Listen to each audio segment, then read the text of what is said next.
This site is part of the West Industrial Area. It is right on the very north side of it, actually. And many people may not know this, but the West Industrial Area is actually the oldest industrial area in Saskatoon, so it has a very rich history. This site specifically was once owned by Imperial Oil. They built on there in 1911.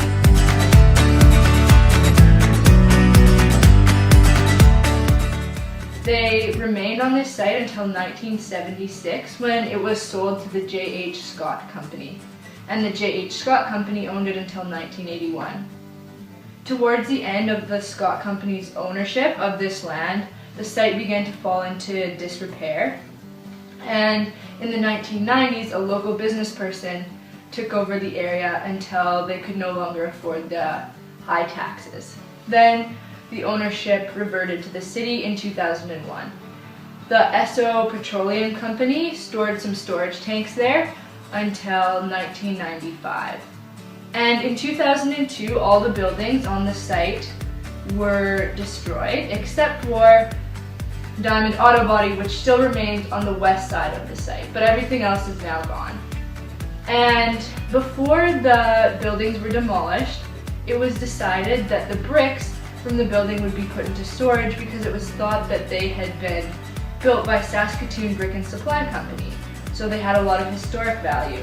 And so now the bricks are in storage, and when the site is rebuilt, they will be made into a sign for the entrance to the area, whatever the area is made into, as a nice historical reminder of what was there in the past.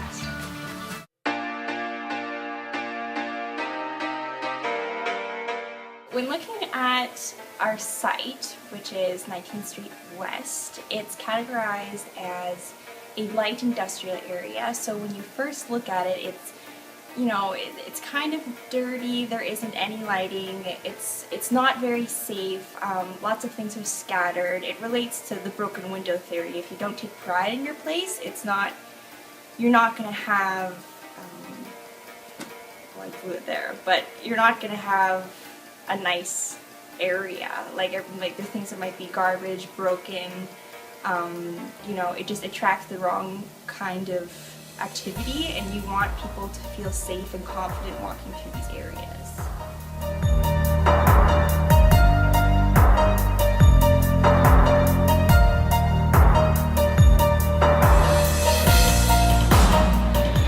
So I think it'd be a really great idea for this project to be set in place. It would be a place for neighbors to come and communicate and bond, and just a really interesting space for the community.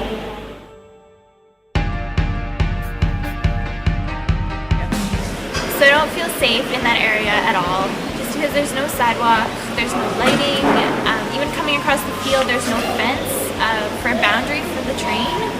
If something were to happen, there'd be no one around to even see if it did happen.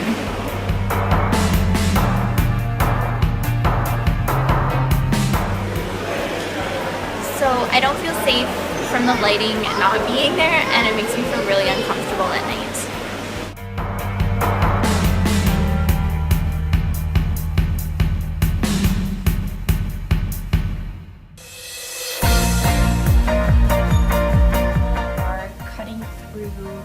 The land from the street across the rail yard, which is not safe. There's no fence to corner off the actual rail.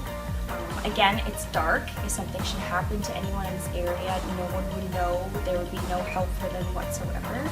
So we want to make a central place for a community to come together, have sidewalks, a safe place for people to walk so they're not in fear of traffic. We also have bike lanes. With the school and the park being so close, people can come to the area on their bicycles and not have to be subjected to the large equipment that might be passing through in the industrial section.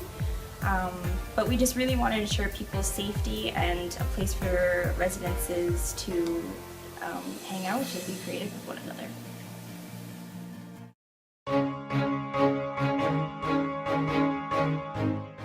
We created the concept plan in response to concerns of residents from the area, such as Raquel. We wanted to focus on 4 SEPTED principles in the concept of our design. For natural surveillance, the implementation of lampposts would be very helpful to the area. For natural access control and territoriality, we have a welcome sign, which we placed at the beginning of the area. And imageability, we wanted to create a space with mixed land use for residents, not just industry. This is achieved through the recreation center and the community garden. For the contaminated area of our site, we will be placing solar panels. Since it's too costly to do an ex situ remediation, we'll have to do an in situ remediation while the land is in use for the solar panels. And therefore it's not going to contaminate the community garden because we'll be remediating the land. The road will be able to reduce the amount of dust that is generated by truck traffic and will make the road more stable so it won't break up as easily.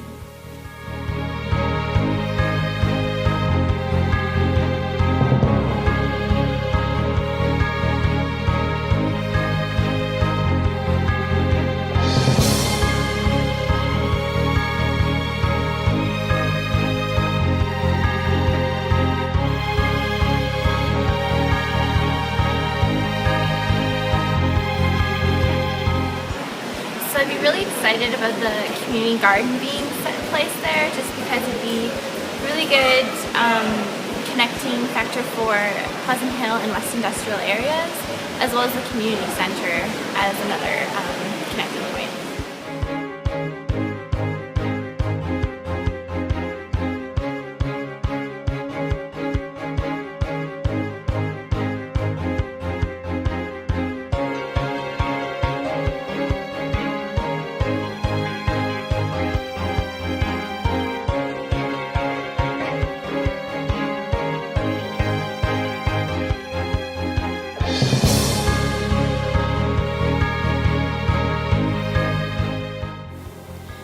We would really like something to do in the winter, maybe along the lines of a skating rink, just for something for the kids in the area to enjoy. In the winter, we will be turning the community garden into a skating rink. So 19th Street West is mainly an industrial area, but to the east of the land is actually residences, and this area shouldn't be mainly industrial. We want to have mixed land use, and that's why we decided to put a community garden into the area.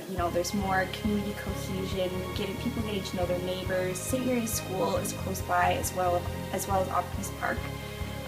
People can come by to the community garden as well as the recreation center. We take dance classes, cooking classes. We can have places for people to rent out if they have any family events. It's great for kids, it's great for families, and it would just be a more lively neighborhood, not specifically just for industrial areas. By putting solar panels on the contaminated site, we can use the site while we remediate it to generate power that could supplement the community center and help with costs.